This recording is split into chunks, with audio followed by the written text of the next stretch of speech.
A pesar de todas las dificultades de este año atípico, pues finalmente llegó el tiempo de la Navidad. Muchos ya hicieron su pesebre, ¿cierto? Otros también hicieron un árbol de Navidad. Pues la mayoría creo que hacen los dos, tanto pesebre como árbol de Navidad.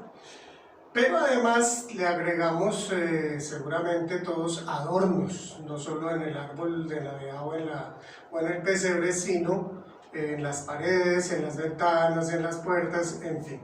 Pero a esto además le agregamos luces. Las luces no pueden faltar, las luces de Navidad. Le agregamos luces también a los diferentes adornos. Y de pronto también algunos le ponen música de fondo, música navideña, a todo este tiempo de la Navidad. Entonces, bueno, pero mirando aquí, fijémonos que hace falta algo. ¿Qué es lo que hace falta? Pues precisamente la estrella de Navidad. Y es que si nos fijamos en estos adornos y todo lo que conlleva pues el tema del tiempo navideño, tal vez lo primero o incluso de pronto lo segundo que nosotros percibimos es las luces, los arreglos en las calles, las luces. Tal vez lo primero sea la música navideña, pero no puede faltar el tema de las luces. Las luces son muy importantes en este tiempo. Hay mucha actividad entonces de adornar, pero además también de preparar platos especiales, en fin.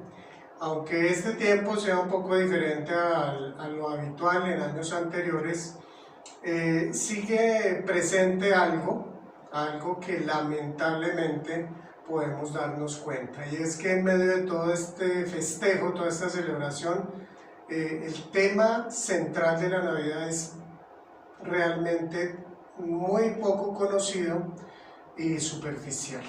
Entonces, pues es bien importante que nosotros conozcamos un poco más sobre el tema de la Navidad, realmente a qué se debe.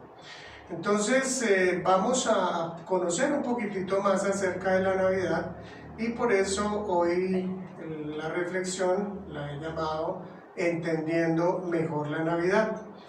Entendiendo mejor la Navidad, pues comencemos pues por unas preguntas. Vamos a hacernos unas preguntas. ¿Qué sabes sobre la Navidad?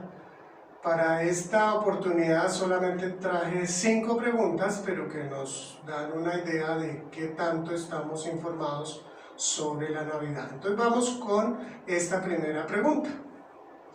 ¿Qué significa la palabra Navidad? Muy bien, porque hablamos mucho de la Navidad, pero ¿sabemos qué significa la Navidad? Bien, la Navidad viene de una palabra latina que significa nacimiento. En este caso, pues se refiere al nacimiento de Jesús.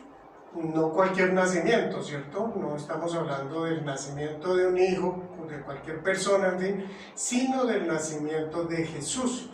¿Por qué? Porque realmente la venida de Jesús al mundo es un evento, es el evento más importante en la historia del ser humano. Aunque realmente, siendo muy sinceros, pudiéramos decir, la gran mayoría de personas, si bien saben que se celebra el nacimiento de Jesús, poco y nada les preocupa o les interesa.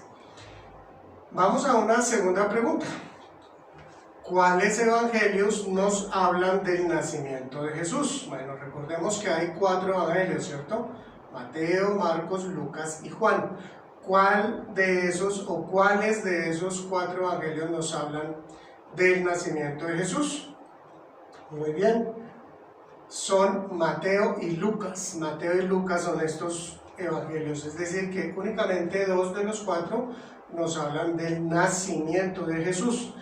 Y si preguntamos cuál de ellos nos habla más extensamente, cuál de estos 2, de Mateo y Lucas, habla más extensamente, entonces pues la respuesta es el evangelio de Lucas, es el que nos habla más extensamente.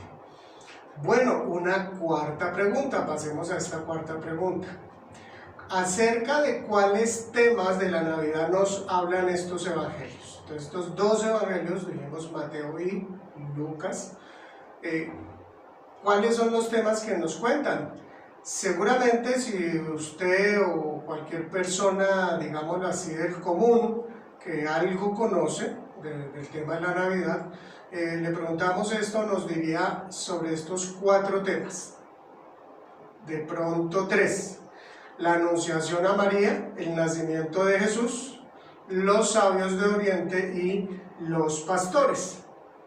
¿Por qué sería lo más seguro, especialmente los 3 últimos? Pues porque es lo que vemos generalmente en los pesebres, es lo que aparece en los pesebres. Miremos la siguiente imagen, les invito pues a que veamos esta forma pues de representar la Navidad. Seguramente muchos diremos pues muy bonito, ¿no? ¿Quiénes están ahí? José, María, Jesús, el niño Jesús. ¿Y quiénes más están ahí? Los 3 magos de Oriente, o llamados 3 reyes magos. Bueno, entonces vayámonos ya a la última pregunta, y es, ¿hay más relatos sobre la Navidad, aparte de estos 4 temas que ya tocamos? ¿Cuáles? Entonces ya tendremos que entrar a hacer memoria, pero realmente vale la pena conocer cuáles son los temas de la Navidad que nos habla la Biblia. Finalmente, de ahí es que debe venir la información, no de las tradiciones, no de lo que nos cuentan, de lo que nos dicen, no, o de otros libros o de revistas, en fin, es lo que nos dice la Biblia. Entonces, vale la pena no solo conocer cuáles otros, sino también en forma cronológica, en orden, mejor dicho. Porque ya dijimos que el evangelio que más habla sobre el tema del nacimiento de Jesús es el evangelio de Lucas, es el que más habla, pero también Mateo. Se pueden organizar estos temas, más o menos pudiéramos identificar unos 12 temas. Entonces, pues sin entrar mucho en detalle, simplemente quiero mostrarles estos 12 temas a continuación. El primero sería el anuncio a Zacarías del nacimiento de Juan el Bautista. Es así como comienza el Evangelio de Lucas. Estos temas entonces comienzan con el anuncio que hace el ángel a Zacarías. ¿Quién era Zacarías? Un sacerdote.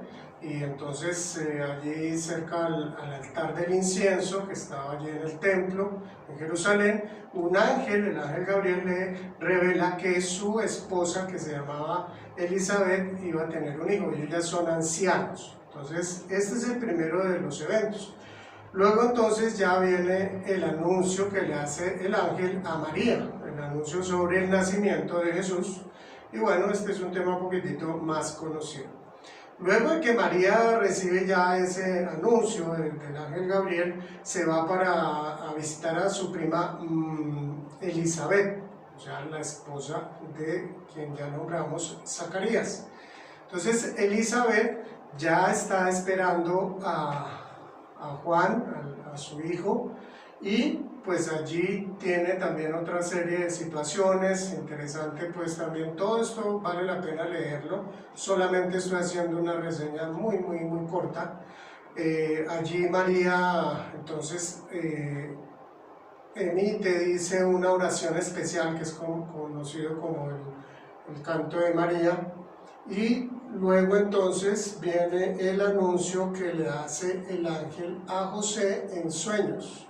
Esto ya lo está narrando no el evangelio de Lucas como los 3 temas anteriores, sino el evangelio de Mateo. Entonces recordemos que este anuncio que le hace el ángel en sueños a José es debido a que José pues ya se entera al regreso de María allí a Nazaret, donde ellos están viviendo. Él se entera pues que María está embarazada y él piensa en dejarla, y es por eso este anuncio. Y José, ya después de este sueño, de este anuncio del ángel, decide entonces ya casarse con María, no dejarla, no abandonarla. Luego entonces ya vendría el nacimiento de Juan el Bautista, que también lo narra el Evangelio de Lucas. Y también aquí hay un aspecto interesante, especial. ¿Por qué? Porque Zacarías, cuando ya puede hablar, cuando nace Juan el Bautista, él dice cuál es el nombre que deben de darle al niño, porque el ángel le había dado esa instrucción. Entonces, Zacarías, ya cuando puede hablar, también da una oración, y se le ha llamado también un cántico de Zacarías. Estos cánticos son bien importantes y especiales porque nos hablan de ese plan de Dios, de quién es Dios, de lo que Dios iba a hacer entonces a través de estos dos niños, tanto de Juan el Bautista como de Jesús. Entonces, bueno, luego viene el viaje de José y María de Nazaret a Belén. Esto también lo narra el libro del Evangelio de Lucas. Aquí en este viaje pues también lo conocemos, ya María tiene un tiempo bastante avanzado de su embarazo, y bueno, cuando llegan allí a Belén, ¿qué sucede? Pues viene ya el nacimiento de Jesús. El nacimiento de Jesús se da entonces, que es el aspecto central de la Navidad, y el tema del pesebre, de los pesebres, está esto siempre presente. Los ángeles y los pastores entonces son los primeros personajes que aparecen en la narración del nacimiento de Jesús allí en Belén.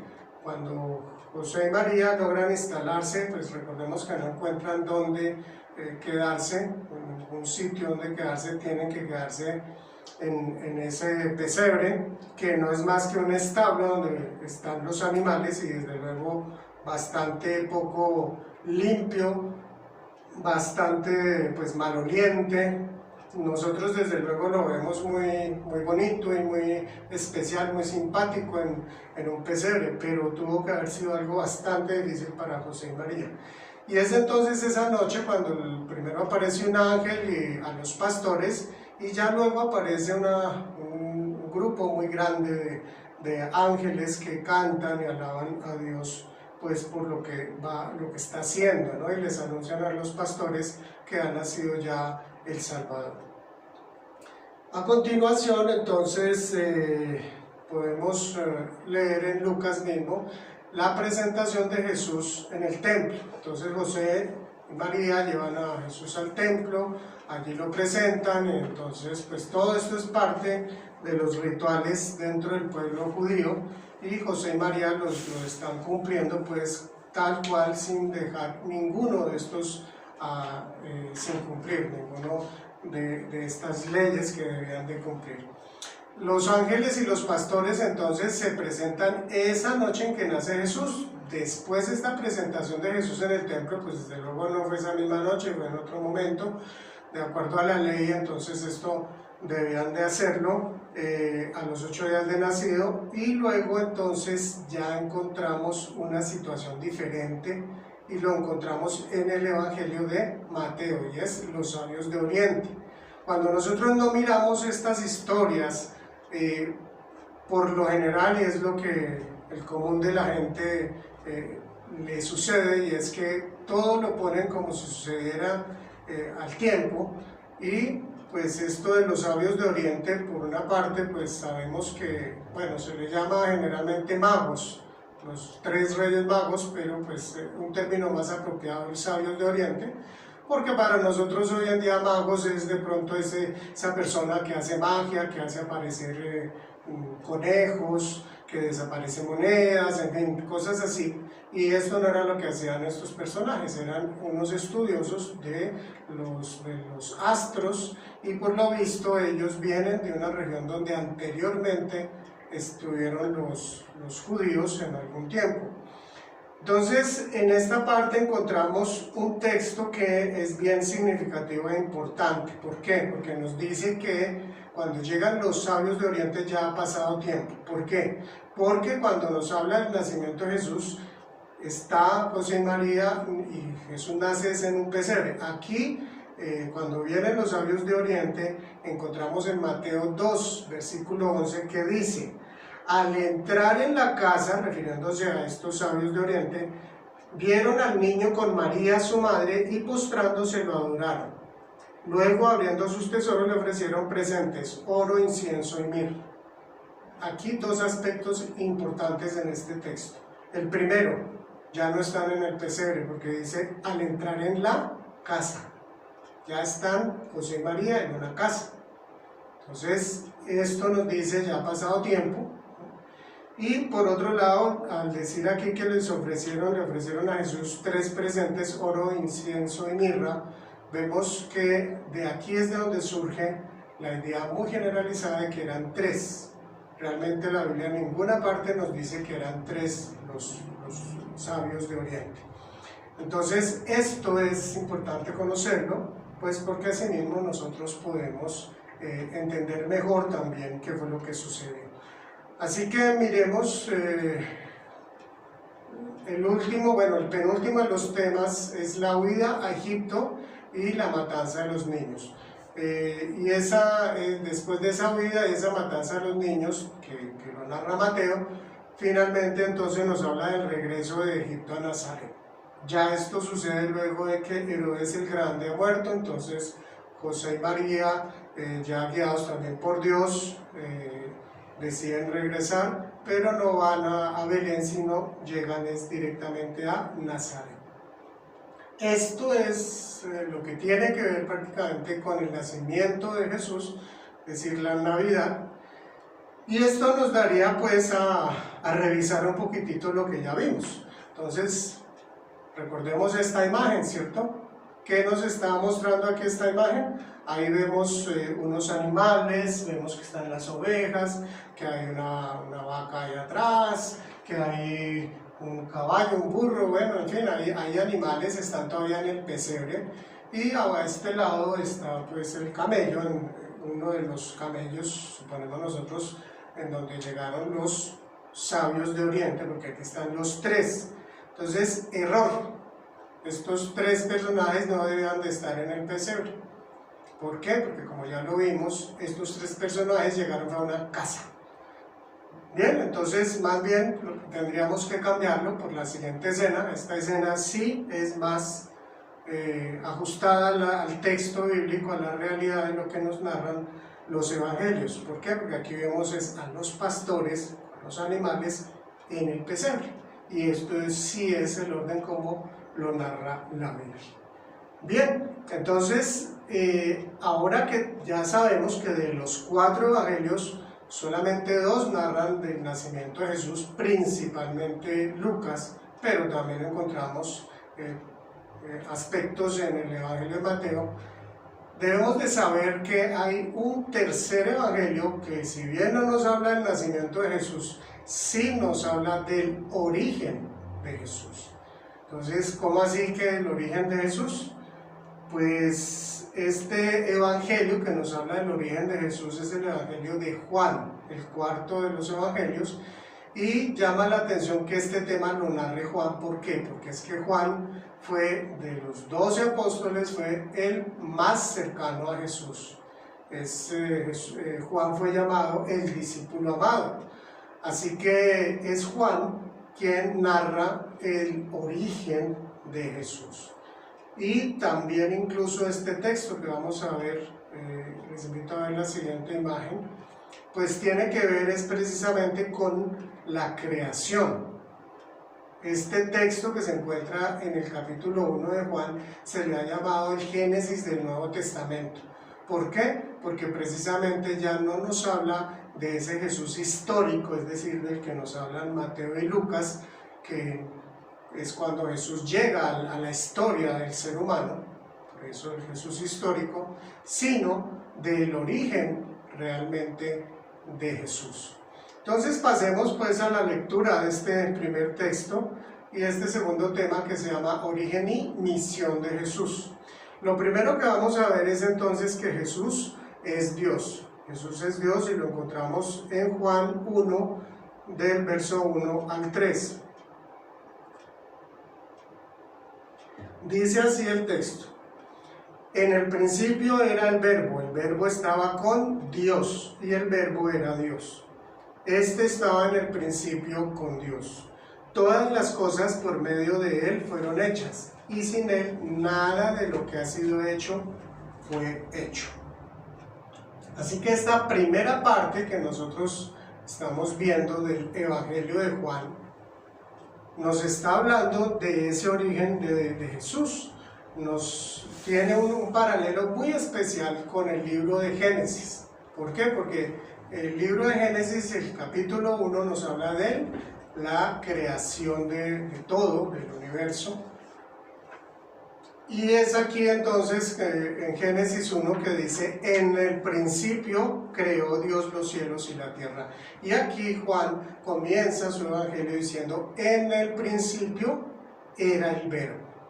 Si miramos el primer versículo del Génesis, que dice que en el principio creó Dios los cielos y la tierra, entendemos que Dios ya estaba presente desde antes de la creación, y esto desde luego nos habla de la eternidad de Dios. Y aquí nos aclara, nos dice que en el principio era el verbo. Y cuando nosotros vamos avanzando en la lectura sobre a quien Juan llama el verbo, más adelante entendemos que es Jesús. Entonces aquí nos está diciendo pues de esa eternidad de Jesús. En el principio ya estaba Jesús, ya era el verbo. Y cuando dice después el verbo estaba con Dios, ese estaba, que sería algo así, no es simplemente diciendo existía al lado de Dios o algo así, nos está hablando de la comunión, de esa comunión que ya había desde la creación, desde antes de la creación del mundo, del universo, ya existía esa comunión entre la Trinidad, las tres personas que forman la Trinidad, Padre, Hijo y Espíritu Santo. Entonces, también cuando terminando este primer versículo nos dice: y el verbo era Dios, pues ya nos está haciendo esa afirmación. No simplemente que Jesús estaba ahí presente, y no está solamente afirmando que es divino, sino que es Dios. Entonces, esto es un aspecto central y fundamental de esta revelación que Dios le da a Juan, el apóstol, para escribir su evangelio, y lo hace en el primer versículo de este evangelio. Así que esa unión que ya nos narran estos tres primeros versículos, de esa comunión, de esa presencia de Jesús, nos está hablando pues de ese Jesús que es eterno. Jesús tomó la naturaleza humana cuando nace en Belén. Pero Jesús, como segunda persona de la Trinidad, el Hijo, ya existía desde la eternidad. Entonces, por eso es muy importante ver la narración que nos dan los otros dos evangelios sobre la Navidad, también unirla con esta narración que nos hace el Evangelio de Juan, porque nos está entonces hablando de también el origen de la Navidad, que está en Jesús mismo. ¿Y quién es Jesús? Jesús entonces es Dios mismo, y luego en el verso 2 dice: este estaba en el principio con Dios. Entonces nuevamente hace esa afirmación de esa comunión continua entre la Trinidad.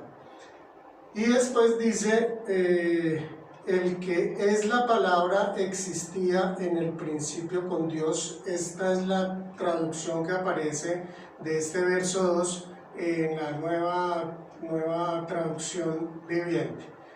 El que es la palabra existía en el principio con Dios. El Reina Valera es aquí como lo vemos, que Jesús estaba en el principio con Dios.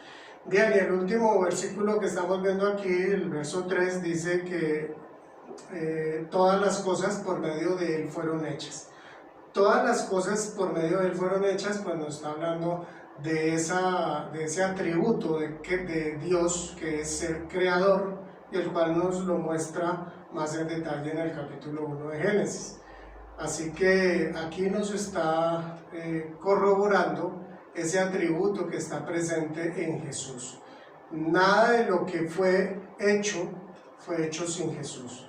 Dice pues: todas las cosas fueron hechas por medio de Jesús. Así que en este proceso de la creación fue Jesús quien estuvo obrando de una manera pues especial, como nos habla este verso 3. Bueno, miremos respecto a este tema de que Jesús es Dios, más adelante en el Evangelio de Juan, aquí mismo en este Evangelio, en el capítulo 14, encontramos un texto que es impactante también por su claridad, y trata precisamente de la respuesta que Jesús le da a Tomás. ¿Cuál es el contexto de este texto que vamos a leer? Es la última noche que Jesús está con sus apóstoles, con los 12 apóstoles, y allí entonces Jesús les está hablando que Él va a ir al Padre, y pues que no estén tristes, que Él va a ir a buscarles habitación. Entonces allí en Juan 14, 6 y 7, vamos al texto. Este texto que está aquí es el 8 y el 9, pero para entender entonces miremos, escuchemos pues de lo que le contesta Jesús a Tomás, porque Jesús les ha dicho que Él va al Padre, pero Tomás pues le dice que ellos no conocen el camino, y Jesús les dice: yo soy el camino, la verdad y la vida, nadie va al Padre sino por mí. Si me conocierais, también a mi Padre conoceríais, y desde ahora lo conocéis y lo habéis visto. Entonces esto es lo que le dice Jesús, y entonces Felipe le hace esta petición. Dice así el verso 8, entonces Felipe le dijo: Señor, muéstranos al Padre y nos basta. Entonces Felipe le pide esto, y entonces Jesús le contesta. Dice: Jesús le dijo: ¿tanto tiempo hace que estoy con vosotros y no me has conocido? Felipe, el que me ha visto a mí ha visto al Padre. ¿Cómo pues dices tú, muéstranos al Padre? Esta es una de las afirmaciones más impactantes por lo claras que hace Jesús, y esto se lo dice pues primeramente a Felipe, pero pues a todos sus discípulos en este momento, los 12 apóstoles. Entonces ellos pues escuchan esta verdad. Ellos han visto y han entendido que Jesús es el Mesías, pero ellos no llegan a imaginarse una respuesta como esta, en la que Jesús está afirmando que Él y el Padre son uno mismo. Él y Dios son uno solo. Entonces aquí, en esta segunda parte que estamos viendo sobre el origen y la misión de Jesús, entendemos claramente: Jesús es Dios. Hay otros textos más en la Biblia, en el Nuevo Testamento, por los cuales podemos afirmar, pero este es uno de los más claros. Así que no es simplemente algo por ahí que debemos creer porque sí, sino es que Jesús mismo lo dijo, y pues desde luego el resto de la Escritura también lo corrobora. Bien, entonces ahora vamos a seguir leyendo allí en Juan, ya los versos 4, 5 y el 9. Y este texto nos habla de que Jesús es la luz de la vida verdadera. ¿Qué nos dice este texto? Dice así: en Él estaba la vida. O sea, ¿en quién? En el Verbo. Y está hablando entonces Jesús. O sea, en Jesús estaba la vida. Y la vida era la luz de los hombres. La luz resplandece en las tinieblas, y las tinieblas no la dominaron. La luz verdadera que alumbra a todo hombre venía a este mundo. La luz verdadera que alumbra a todo hombre venía a este mundo. Entonces, podemos aquí encontrar en el verso 4 que Jesús es la fuente de la vida, de la verdadera vida. ¿De la vida cuál? De la vida plena, de la vida abundante, de la vida eterna. Jesús es esa fuente. Cuando nosotros fuimos creados, nosotros los seres humanos recibimos esa vida que proviene de Jesús. O sea, una vida que era eterna, no estaba desde luego la muerte en ese momento, pero la muerte llega cuando el ser humano se rebela contra Dios. Así que a raíz de esa rebelión, de esa caída que hay allí en el Edén, el ser humano entonces es afectado y entra el sufrimiento, la muerte, el dolor. Esa no es la vida que proviene de Jesús, porque Jesús es la luz de la vida verdadera. Y termina este verso 9 afirmando entonces que la luz verdadera que alumbra a todo hombre venía a este mundo. Es decir, Jesús ya tenía una misión. Jesús tiene entonces una misión. ¿Cuál es esa misión? Pues venir al mundo a alumbrar a todos los hombres, es decir, a mostrar esa vida eterna, cuál es el camino, es Jesús mismo. Esa era la misión entonces de Jesús, sacar a la humanidad de la oscuridad, desde luego no por imposición. Y esto es otro aspecto importante a tener en cuenta. Jesús no viene a imponer su mensaje, Jesús viene a darlo a conocer, y desde luego los que se unan a ese mensaje y a creer en Él como Dios, como el Mesías, como el Salvador, pues entonces de esa forma nosotros recibimos esa vida plena, abundante y eterna. En el verso 5, pronto nos faltó, dice que la luz resplandece en las tinieblas y las tinieblas no la dominaron. Aquí pues podemos interpretar que cuando nos habla de esas tinieblas, nos está hablando de la maldad, del pecado. No, la maldad y el pecado no pueden opacar a Jesús, no lo dominan. Jesús es Dios mismo, Él es, como nos dice aquí, Él es la vida verdadera. Entonces, aquí vemos sobre esa misión de Jesús, que Él ya empieza entonces a dar pues en desarrollo esta misión desde que Él viene, y está acompañado también pues por, recordemos, esa estrella que guía, por ejemplo, a los sabios de Oriente. Así que eso es lo que encontramos con respecto al origen y a la misión de Jesús, en cuanto a que Jesús es la luz de la vida verdadera. A continuación entonces los versículos 10 y 11 que nos hablan sobre cuál fue esa respuesta del ser humano. En estos versículos entonces encontramos lo siguiente: en el mundo estaba y el mundo fue hecho por medio de él. Nuevamente nos afirma esto, pero el mundo no lo conoció. Así que este primer versículo pues ya nos está hablando nuevamente que Jesús es el creador, Él es Dios, y Él creó al mundo, y que fue hecho por Él, pero el mundo mismo no lo reconoció. Y el 11 nos dice: a lo suyo vino, pero los suyos no lo recibieron. Y aquí ya seguramente se está refiriendo más específicamente que Él no vino a cualquier pueblo, Él vino al pueblo de Israel, que es el pueblo que Dios mismo quiso formar para dar pues allí a conocer al Mesías, pues preparar a este pueblo, formar a este pueblo, para que se encargara entonces de preparar su venida, la venida del Mesías, la venida de Dios mismo. Así que, ¿cuál fue la reacción de la humanidad? El rechazo hacia Dios, hacia Jesús. Bien, continuamos entonces ya este último versículo de este Evangelio de Juan, que lo encontramos el verso 12, y dice así: mas a todos los que lo recibieron, a quienes creen en su nombre, les dio potestad de ser hechos hijos de Dios. Aquí entonces nos está diciendo: Jesús es el Salvador. Jesús es el Salvador por el cual podemos llegar a ser hechos hijos de Dios, podemos llegar a ser salvos. Entonces aquí Juan, como dice aquí, mas a todos los que le recibieron, a quienes creen en su nombre, les dio potestad de ser hechos hijos de Dios, se está refiriendo a un texto que más adelante encontramos en el capítulo 3, y tiene que ver con el nuevo nacimiento. Es un nacimiento espiritual, no es físico, es el nacimiento espiritual que reciben las personas que creen en Jesús, es decir, los nuevos creyentes, es el nuevo nacimiento.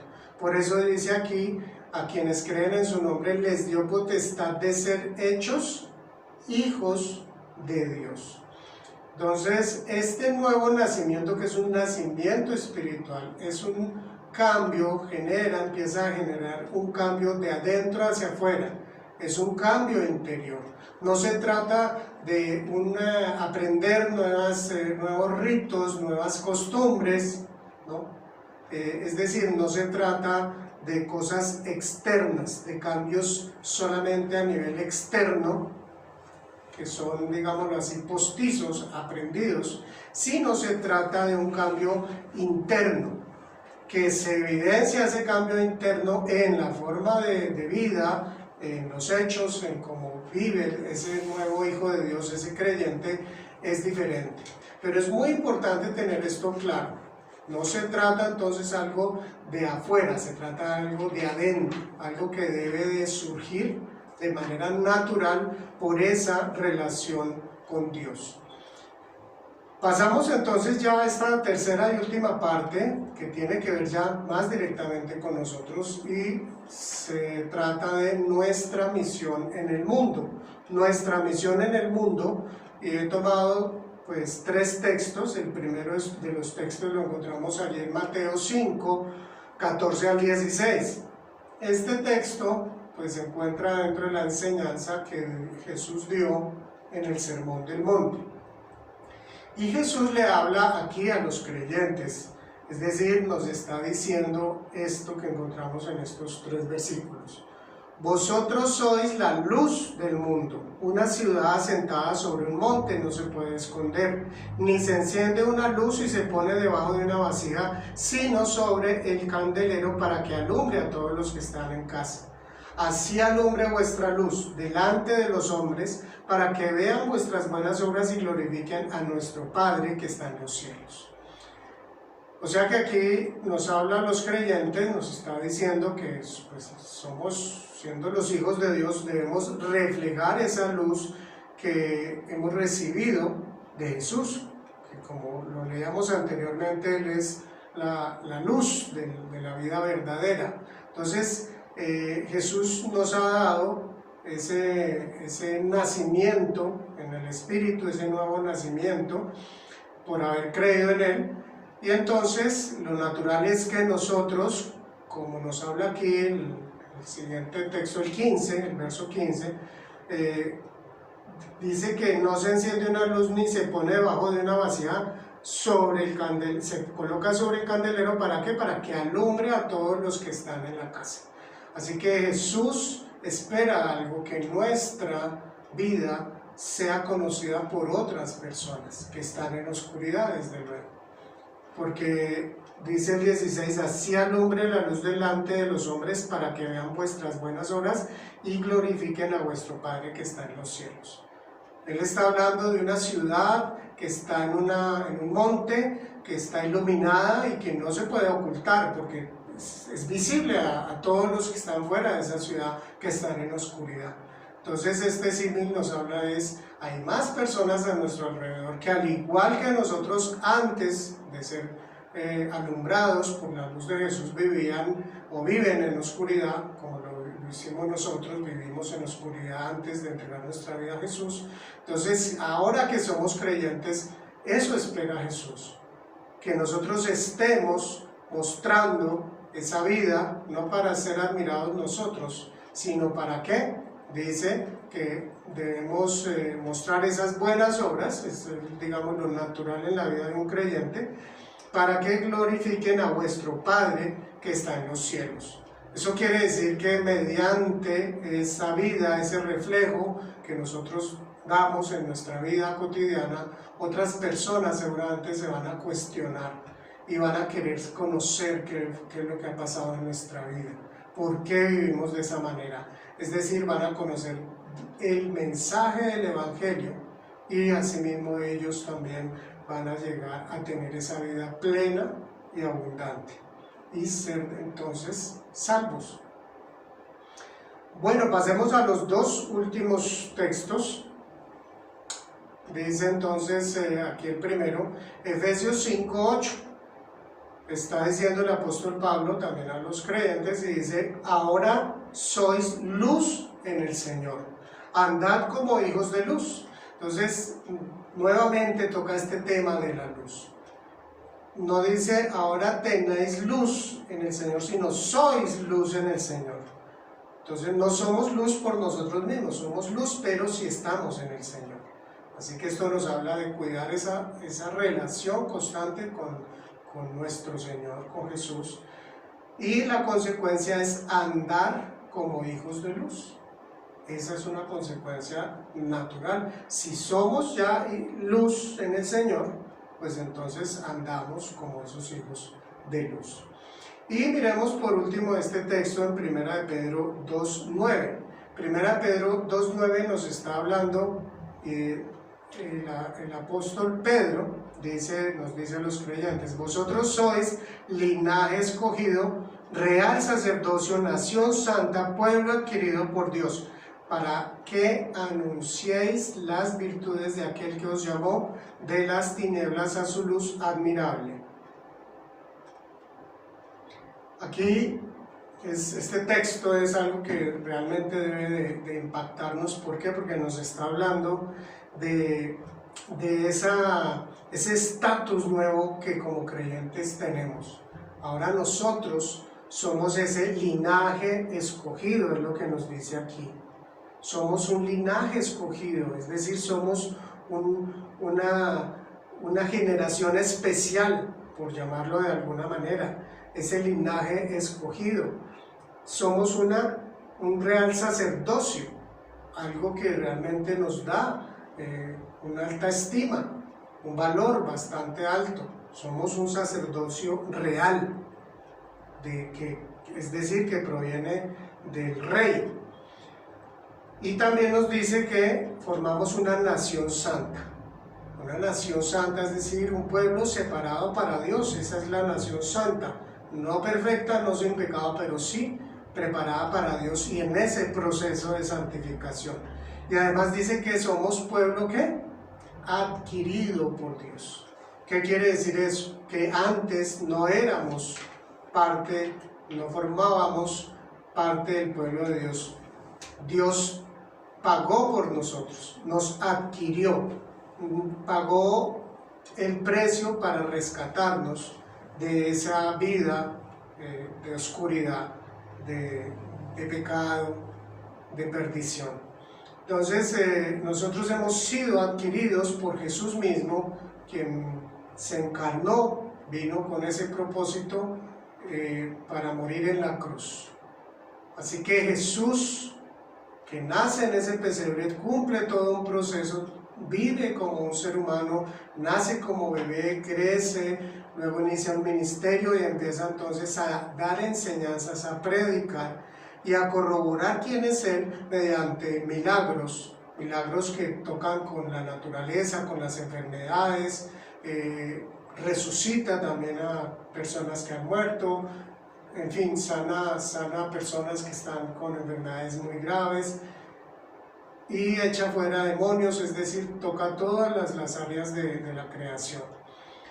Entonces, cuando nosotros miramos todo esto, este texto aquí está diciendo un para qué, ¿cierto? Después de decir todo esto del linaje escogido, el real sacerdocio, nación santa, pueblo adquirido por Dios, dice ¿para qué? Este para qué es un conector de propósito, es decir, está diciendo el propósito que Dios tuvo contigo y conmigo y con cada creyente al llamarnos.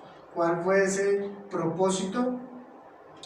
Dice que anunciemos, es decir, proclamemos, demos a conocer, mostremos, hablemos de qué en nuestro diario vivir, en nuestra vida cotidiana. ¿De qué debemos de hablar? Dice que anunciar las virtudes de aquel que nos llamó de las tinieblas a su luz admirable. Vivíamos en tinieblas, vivíamos en oscuridad y Dios nos sacó de ahí, nos llevó entonces a su luz admirable. Dios entonces nos da ese propósito a nosotros los creyentes.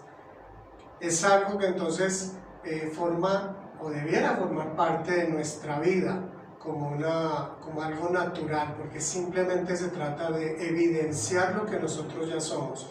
Es más o menos lo que Jesús le enseña a los discípulos cuando habla de la parábola de la vid. donde él dice que nosotros somos los pámpanos y que él es la vid verdadera. Los pámpanos es esa ramita que se une al árbol, a la planta, que está unida a la planta para dar uvas. De ahí surgen entonces los racimos. Ese fruto es algo que surge naturalmente. ¿Por qué? Porque ese pámpano está unido a la vid. Recordemos entonces esta primera imagen. Hay mucho movimiento, mucho alboroto, hay muchas cosas en este tiempo de la Navidad. Así es.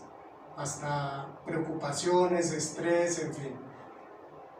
Recordemos que un elemento fundamental y central en el tema de la Navidad, conforme a lo que nos muestra la Biblia, es la luz. Pero no la luz eléctrica, la luz que ha creado el ser humano, no. Es la luz verdadera, la luz de la vida verdadera que proviene de Jesús.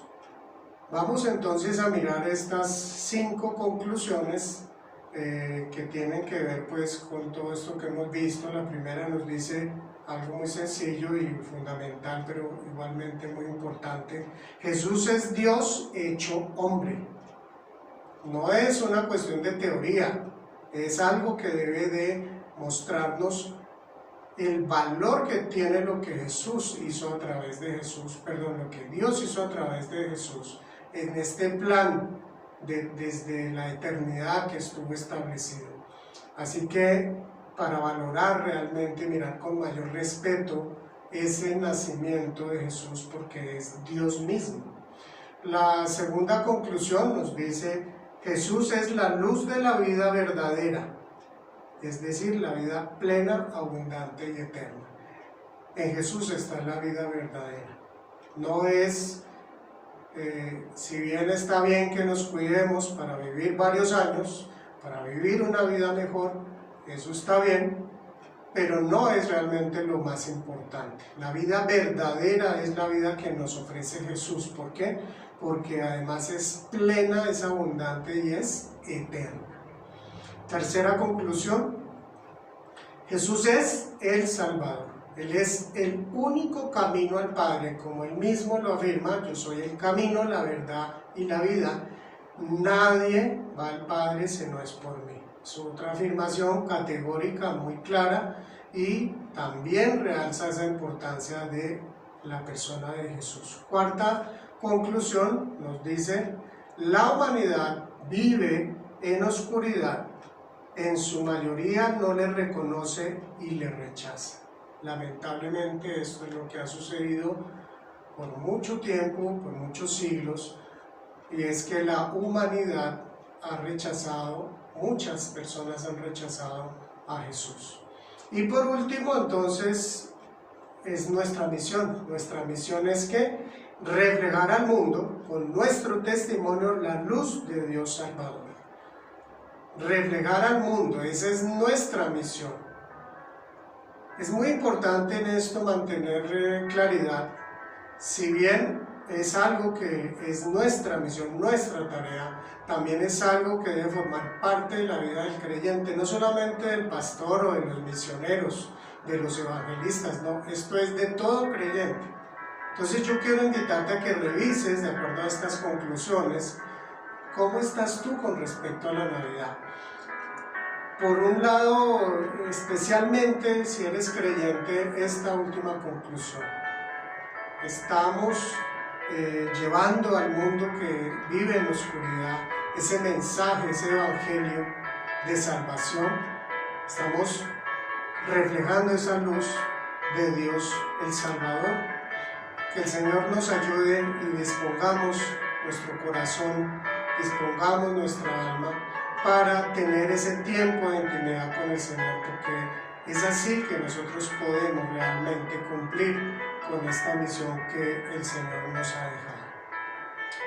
Dios te bendiga.